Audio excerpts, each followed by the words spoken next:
নমস্কার। আজকে মেষ রাশিকে নিয়ে আলোচনা করব। মেষ রাশির ক্ষেত্রে সূর্যদেবের রাশি পরিবর্তন নিয়ে। সূর্য মেষ রাশির ক্ষেত্রে কারক গ্রহ, পঞ্চম ঘরের অধিপতি, জ্ঞানের শিক্ষার ঘরের অধিপতি হচ্ছে সূর্যদেব, পঞ্চম ঘর। এবার রাশির উপর অবস্থান করবে। রাশির উপর অবস্থান করা মানে উচ্চ অবস্থায় চলে আসা। তো মেষ রাশির ক্ষেত্রে কোন দিক থেকে লাভ, কোন দিক থেকে সতর্কতা, কোন বিশেষ উপাচার করবে এই সময়কালে, সমস্ত কিছু আজকের ভিডিওতে তুলে ধরবো। তো যাই হোক, অনুষ্ঠানটি শুরু করার আগে সবার প্রথম বলি, এটা গ্রহের গোচর এবং চন্দ্ররাশি অনুসারে আলোচনা করা হচ্ছে। কারো কোনো রকম ব্যক্তিগত কুষ্টি ধরে আলোচনা নয়। যদি অনুষ্ঠানটি ভালো লাগে তাহলে লাইক, শেয়ার, কমেন্ট অবশ্যই করবেন। আগামী দিনে মেষ রাশি সম্পর্কিত বহু বহু ভিডিও দেওয়া হবে। যারা জ্যোতিষী সংক্রান্ত বিষয়কে ভালোবাসেন, গুরুত্ব দেন, ইন্টারেস্টেড, আশা করছি তারা বিশেষভাবে অনুপ্রাণিত হবেন। তো সূর্যের রাশি পরিবর্তন হচ্ছে এই 14 তারিখ। তারপরে তো অনেকগুলো পরিবর্তন হবে, অনেকগুলো পরিবর্তন। যেরকম শুক্র রাশির উপর অবস্থান করছে, শুক্র 18 তারিখে পরিবর্তন করে নেবে। এবং তারপরে আবার বুধের রাশি পরিবর্তন রয়েছে 29 তারিখ। এবং তারপরে আবার মেষ রাশির অধিপতি মঙ্গলের পরিবর্তন রয়েছে 11ই মে। 11ই মে মঙ্গলের পরিবর্তন হয়েছে। তারপর আবার সেই সূর্যের পরিবর্তন, মাঝখানে আবার শনিদেব উদয় হচ্ছে। এই 11-12 তারিখে শনিদেব আবার উদয় হয়ে যাচ্ছে। তো অনেকগুলো পরিবর্তন। তো মেষ রাশির ক্ষেত্রে সূর্যদেবের রাশি পরিবর্তন মানে বিশাল ব্যাপার। কারণ সূর্য রাশির উপর চলে আসছে উচ্চ অবস্থায়। আর সূর্য রাশির উপর অবস্থান করা মানে শিক্ষার ঘরের অধিপতি, জ্ঞানের ঘরের অধিপতি হচ্ছে স্বয়ং সূর্যদেব। সূর্য হচ্ছে কি গ্রহদের রাজা। উচ্চ অবস্থায় অবস্থান হওয়া মানে বিভিন্ন দিক থেকে একটা উন্নতির সময় থাকছে এই এই মেষ রাশির। কিন্তু মেষ রাশিকে মনে রাখতে হবে যে মেষ রাশি কিন্তু সাড়ে সাতি চলছে, সাড়ে সাতি চলছে মেষ রাশির। এটা কিন্তু মনে রাখতে হবে মেষ রাশিকে এই সময়কালে। সর্বদিক থেকে একটা উন্নতির চরম সময় বলতে গেলে এই মেষ রাশির। কারণ রাশির অধিপতি মঙ্গল দ্বাদশ ঘরে অবস্থান করছে এই সময়। আর কারক গ্রহ সূর্য উচ্চ অবস্থায় রাশির উপর অবস্থান করছে, রাশির উপর অবস্থান করছে। ভালো সময়, একটা ভালো সময়, ভালো মুভমেন্ট এই সময়কালে পেয়ে যাচ্ছে। তো সূর্যের যে এই যে অবস্থান, এই অবস্থানে সূর্যদেব কিন্তু 3টি নক্ষত্রে থাকবে। 3টি নক্ষত্রে থাকবে। 14 তারিখ থেকে একদম 27 তারিখ পর্যন্ত থাকবে কেতুর নক্ষত্র, অশ্বিনী নক্ষত্রে থাকবে। এবং তারপরে 28 তারিখ থেকে একদম 10 তারিখ পর্যন্ত থাকবে, 10ই মে পর্যন্ত থাকবে ভরণী নক্ষত্রে, শুক্রদেবের নক্ষত্রে। এবং 11 তারিখ থেকে থাকবে নিজের নক্ষত্র কৃত্তিকা। আর কৃত্তিকা নক্ষত্র থেকেই আবার রাশি পরিবর্তন করবে। এই তো হচ্ছে 3টি নক্ষত্র অবস্থান। এবার কেতু, কেতু তো রয়েছে আবার সূর্যদেবের রাশি সেই সিংহ রাশিতে, এবং নিজের নক্ষত্র মঘা নক্ষত্রে থাকছে। তো মঘা নক্ষত্র সম্পর্কে বিশেষভাবে আলোচনা করেছি যে কেতু কীরকম প্রভাব দিবে মেষ রাশির ক্ষেত্রে। তো কেতুর যে অবস্থান নিজের নক্ষত্র মঘাতে, পঞ্চম ঘরে, সূর্যের রাশি সিংহ রাশিতে। তো সূর্যের রাশি সিংহ রাশিতে কোনো সময় খারাপ মানে গ্রহ চট করে খারাপ ফল দিতে পারে না। এবার এই একটা পরিবর্তন যোগ হচ্ছে এই সময়কালে। কেতুর কিন্তু বিশেষ প্রভাব থাকবে এই সূর্যের উপরে, অর্থাৎ সূর্যের বলে কিন্তু যথেষ্ট বৃদ্ধি করাবে। এবং কেতু যে নক্ষত্র অশ্বিনী নক্ষত্র পাচ্ছে তার কিন্তু দুটি সিম্বল।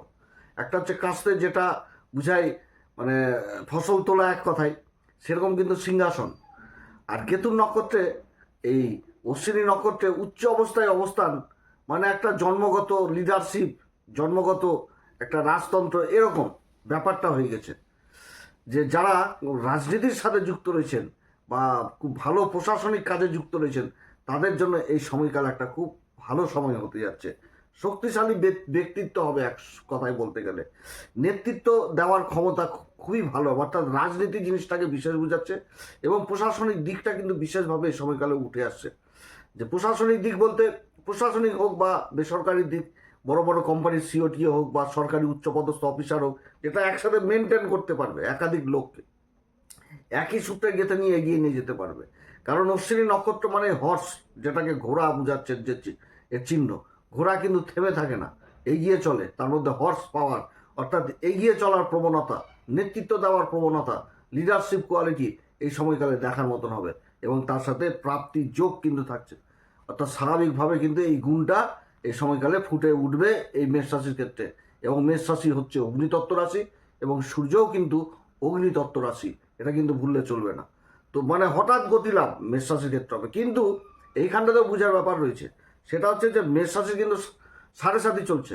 গ্রহদের অবস্থান, দেবগুরু বৃহস্পতির যে নক্ষত্র অবস্থান এবং শনির যে নক্ষত্র অবস্থান, এই নক্ষত্র কিন্তু আবার বোঝাচ্ছে যে ধৈর্য ধরে হিসাব করে তোমাকে চলতে হবে। যেখানটাতেই গতি আসবে সেখানটাতেই কিন্তু ঠান্ডাভাবে গভীরভাবে বিশ্লেষণ করে তোমাকে এগোতে হবে, না তো কিন্তু তোমার সেই গতি আবার অবরোধও হওয়ার প্রবল সম্ভাবনা থাকবে। অতএব হিসাব করে তোমাকে পা ফেলতে হবে। আর তোমার এই প্রাপ্তিটা থাকছে এটা ঠিক, কিন্তু তোমাকে সমস্ত কিছু কন্ট্রোল করে এগোতে হবে। কারণ ঘোড়ার যে লাগাম, সেই লাগাম কিন্তু হাতে ধরতে হবে। ঘোড়াকে গতি মানে লাগাম ছাড়া ঘোড়া চালালাম তাহলে তো হবে না, সেটাও কিন্তু বোঝাচ্ছে এই সময়কালে। মানে অশ্বিনী নক্ষত্রে কি যে এদের মানে হর্স পাওয়ার, এক কথায় বলতে গেলে গতিবেগ থাকবে। এবং এই সময়কালে সরকারি হোক বেসরকারি কর্মক্ষেত্রে পরিবর্তন জিনিসটাও কিন্তু লক্ষ্য করা যাচ্ছে। মানে বড় বড় পোস্টের উচ্চ পদস্থ মানে অফিসার হোক বা সরকারি বেসরকারি কর্মচারীদের কিন্তু একটা পরিবর্তন কর্মসূত্রে বিশেষভাবে লক্ষ্য করা যাচ্ছে। এবং কেতুর এই নক্ষত্রের মানে কেরিয়ারে একটা সফলতা, একটা মান সম্মান, পদোন্নতি, সেই জিনিসটা কিন্তু এই সময়কালে থাকছে এই মেষ রাশির ক্ষেত্রে। শিক্ষার জায়গা যথেষ্ট ভালো, সন্তান যে শিক্ষার দিক থেকে একটা ভালো মানে ভালো পথ পেয়ে যাওয়া বা নিজের কর্মক্ষেত্রে উন্নতি করে ফেলা, বা যারা কর্মের সন্ধান করছেন তাদের কর্মলাভ হয়ে যাওয়া, সেরকম কিন্তু ব্যবসায়িক মহলেও কিন্তু বিশেষ উন্নতির যোগ থাকছে। শিক্ষার জায়গাতেও যথেষ্ট ভালো, যারা বড় ইঞ্জিনিয়ার বড় ডাক্তারি লাইন নিয়ে পড়াশোনা করছেন তাদের জন্যও কিন্তু এই সময়কাল একটা ভালো। উচ্চশিক্ষা, এক কথায় বলতে গেলে উচ্চশিক্ষা এবং সরকারের কাছ থেকে যারা স্কলারশিপের জন্য চেষ্টা করছেন তাদের কিন্তু যথেষ্ট এই সময়কাল ভালো হতে আছে। তবে কি কেতুর নক্ষত্র অবস্থান করছে, একটুতেই মানে মাথা গরম হবে এবং তার সাথে মানে সম্মানের খিদাটাও থাকবে এই সময়কালে। অতএব নিজেকে কিন্তু কন্ট্রোল করে এই সময়কালে চলতে হবে, যে মানে ভিতরের যে রাগ, সেই রাগটা কিন্তু বা সেই গতিটা কিন্তু ঠিক মতন করে কন্ট্রোল করতে হবে এবং যে কোনো কাজকে গভীরভাবে বিশ্লেষণ করতে হবে, সেটাও কিন্তু বুঝাচ্ছে এই সময়কালে ভালো অবস্থান হতে যাচ্ছে ব্যবসায়িক মহল থেকে আরম্ভ করে সরকারি বেসরকারি কর্মচারীদের। তো এরপরে 28 তারিখ থেকে চলে আসবে ভরণী নক্ষত্রে। 28 এপ্রিল থেকে একদম মে মাসের 10 তারিখ পর্যন্ত ভরণী নক্ষত্রে থাকবে, শুক্রদেবের নক্ষত্রে। ততক্ষণে অনেকগুলো গ্রহের পরিবর্তন হবে, শনিদেব উদয় হয়ে যাবে, তারপর শুক্রের রাশি পরিবর্তন হয়ে যাবে। শুক্রদেব রাশি পরিবর্তন করে দ্বিতীয় ঘরে অবস্থান করবে নিজের রাশিতে, বিশ্ব রাশিতে। অপরদিকে আবার বুধ রাশি পরিবর্তন করে দেবে, বুধ এসে সূর্যের সাথে বুধাদিত্য যোগ তৈরি করে দেবে। তো সেই সময় অন্যরকম আলোচনা হবে। কিন্তু ভরণী নক্ষত্রে সূর্যের যে অবস্থান, ভরণী তো শুক্রের নক্ষত্র, শুক্র দ্বিতীয় ঘরে থাকছে, বাণীর ঘরে থাকছে। তো এই সময়কালে কিন্তু বিশেষভাবে প্রভাবিতও হবে এই মেষ রাশি নিজের কথাবার্তার দিক থেকে একটা বিশেষ আকর্ষণের পাত্র হবে। সহজে লোকের সাথে মিশতে পারবে, নিজের পক্ষে নিয়ে আসতে পারবে, নিজের কথাকে সমাজের সামনে তুলে ধরতে পারবে। এই সময়কালেও একটা লিডারশিপ কোয়ালিটি থাকবে, এগিয়ে চলার প্রবণতা থাকবে। সূর্য তো 10 ডিগ্রি পর্যন্ত পরম উচ্চ অবস্থায় থাকে।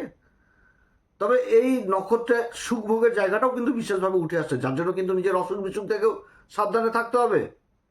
কারণ সূর্য রাশির উপর অবস্থান করছে, অত্যধিক সুখ ভোগ অসুখ বিসুখ আবার ডেকে নিয়ে চলে আসবে, অর্থাৎ অত্যধিক ভোগ হয়ে যাবে রোগ, এরকম হওয়ার কিন্তু প্রবণতা থাকবে। কোন দিকে অবস্থা খারাপ হবে? নেত্রপীড়া দিয়ে দিবে, দাঁতের অসুখ দিয়ে দিবে, চুল ঝরা দিয়ে দিবে, মাথার চুল ঝরে পড়বে, চোখের সমস্যা, দাঁতের সমস্যা, স্কিন জাতীয় প্রবলেম, এগুলো দিয়ে দিবে, অস্থিজনিত সমস্যা। এবং এই সময়কালে নিজের খরচাপাতির দিক থেকেও যথেষ্ট খেয়াল রাখতে হবে, কারণ সুখভোগ, সূর্য এখানেতে ভোগের ব্যাপার চলে আসছে। এবং নিজের দাম্পত্য জীবনের উপরেও কিন্তু কিছুটা হলো ইফেক্ট থাকবে। একটা যে রবাবি একটা যে কথাবার্তা যদি ঠিক না থাকে তাহলে দাম্পত্য জীবনের উপর বিশেষভাবে ইফেক্টেড হবে। আর তবে এই সময়কালে যে কোনো কর্মক্ষেত্রে নিজের যে প্রতিভা, নিজের যে গুণ, এটা সমালোচনার পাত্র হবে এই সময়কালে। মানে ভালো অবস্থান এই ক্ষেত্রেও ভালো অবস্থান, বুধাদিত্য যোগের একটা ভালো প্রভাব পড়বে। অবস্থান ভালো, কিন্তু খরচাপাতির দিক থেকে যথেষ্ট লাগাম টানতে হবে এখানটাতে। ভরণী নক্ষত্রে থাকলে একটু খরচাপাতি যথেষ্ট বৃদ্ধি করাবে এই মেষ রাশির ক্ষেত্রে, খরচাপাতি যথেষ্ট বৃদ্ধি করাবে, এদিক থেকে সাবধান। তবে ব্যবসা বাণিজ্যের সাথে যারা যুক্ত রয়েছেন এই সময়কাল বড় বড় সরকারি টেন্ডার পাওয়া, এগুলো বোঝাচ্ছে। খাওয়া দাওয়া, বাণী সংক্রান্ত কাজ, এই সমস্ত কাজ, স্ত্রীবর্গীয় কাজের সাথে যারা যুক্ত রয়েছেন সেদিক থেকে, মার্কেটিং ফিল্ডে যারা রয়েছেন, মিডিয়া সেক্টরে যারা যুক্ত রয়েছেন, ফ্যাশন ডিজাইনার, বিউটিশিয়ান, সোশ্যাল মিডিয়াতে যারা অ্যাক্টিভ রয়েছেন, এই দিক থেকে বিশেষভাবে প্রভাবিত হবে। অবস্থান যথেষ্ট ভালো, কিন্তু নিজের খরচাপাতি, নিজের খাওয়া দাওয়ার প্রতি, নিজের শরীর স্বাস্থ্যের প্রতি যথেষ্ট এই সময়কালে খেয়াল রাখতে হবে।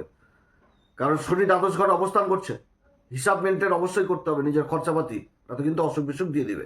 আর এরপরে যখন কৃত্তিকাতে চলে আসবে 11 তারিখ থেকে, তখন তো আবার সে মঙ্গলেরও তো রাশি পরিবর্তন হয়ে যাবে, রাশির উপর চলে আসবে মঙ্গল, স্বরাশি হয়ে যাবে। সূর্য আর মঙ্গল জুতি তৈরি হবে, এখানে বুধ থাকবে আবার। তো এই যে অবস্থানটা হতে যাচ্ছে, এই অবস্থানটাও যথেষ্ট ভালো অবস্থান। সূর্য নিজের নক্ষত্রে উচ্চ অবস্থায় থাকবে, সরকারি প্রশাসনিক কাজগুলো যথেষ্ট ভালো হবে। সরকারি যদি কোনো রকম কাজকর্ম আটকে থাকে, বেসরকারি কোনো কাজকর্ম বা সরকারি কাগজপত্র, শিক্ষার জায়গাও যথেষ্ট ভালো মতন করে দেখাচ্ছে এই সময়কালে। অর্থাৎ সূর্যদেবের উচ্চ অবস্থা মানে সমাজে মান সম্মান, পদ প্রতিষ্ঠা সমস্ত কিছু নিয়ে আসবে। কিন্তু এটা মনে রাখতে হবে এই মেষ রাশিকে যে 7.5 কিন্তু চলছে। প্রত্যেকটা গ্রহের অবস্থানই কিন্তু ধৈর্য জিনিসটা বিশেষ করে উঠে আসছে। শালীনতা, ভদ্রতা, একাগ্রতা, দায়িত্ব, কর্তব্য এগুলো কিন্তু উঠে আসছে। তবে মেষ রাশির ক্ষেত্রে কিন্তু সব থেকে এই সময়কালে বিশেষভাবে প্রবলেম ক্রিয়েট করবে, সেটা হচ্ছে মনের মধ্যে ইগো, মনের মধ্যে অহংকার, সম্মানের খিদা, এগুলো কিন্তু বিশেষভাবে খেয়াল রাখতে হবে মেষ রাশিকে। না তো অসুবিধাতে পড়তে হবে, হওয়া কাজ বিগড়ে যাবে। তো যাই হোক, অনেক কথা আলোচনা করলাম। এই সময়কালে অনুপাচার করবে, প্রত্যেকদিন হনুমান চল্লিশা, বজ্রংবাণ, শ্রীরাম সীতার প্রণাম মন্ত্র সহকারে পাঠ করবে। সূর্যদেব কর্কদ্বীপে পিতা মাতার উভয়ের আশীর্বাদ নিয়ে বেরোবে যে কোনো কর্মক্ষেত্রে। আর আমি তো প্রথমে বলেছি মেষ রাশির ক্ষেত্রে পঞ্চমপতি হচ্ছে সূর্য, আর এই রাশিতে উচ্চ হয় 7.5 শুরু হয়েছে এবং 2026 সূর্যের বছর। অতএব বাড়িতে সূর্য যন্ত্র এবং সরস্বতী যন্ত্র অবশ্যই স্থাপন করবেন রাহুর জন্য। রাহুও দিবে সফল ফেরে, আর্থিক দিকটাকেও যথেষ্ট খেয়াল রাখবে। কিন্তু এই বছরে রাহুও তো আবার নক্ষত্র পরিবর্তন করছে। অ্যাকচুয়ালি যাদের প্রয়োজন রয়েছে, যাদের গ্রহণযোগ রয়েছে, সূর্য পাপকর্তকী যোগে রয়েছে, রাহুর মহাদশা চলছে, তারা অবশ্যই সূর্য যন্ত্র, সরস্বতী যন্ত্র এগুলো স্থাপন করবেন। আজকেও প্রোডাক্ট বলে অপশনটি দেওয়া থাকবে। যাদের অ্যাকচুয়ালি প্রয়োজন রয়েছে তারা অবশ্যই সংগ্রহ করবেন, বিধিসম্মত মেনে বাড়িতে স্থাপন করবেন। এটা কবচের মতন কাজ করবে, তো আপনারা সবাই ভালো থাকেন। যদি অনুষ্ঠান ভালো লাগে তাহলে অবশ্যই লাইক, শেয়ার, কমেন্ট অবশ্যই করবেন। আর তার সাথে প্রত্যেক দিন হনুমান চল্লিশা, বজ্রংবাণ, শ্রীরাম সীতা প্রণাম মন্ত্র সহকারে পাঠ করবেন। নমস্কার, ধন্যবাদ।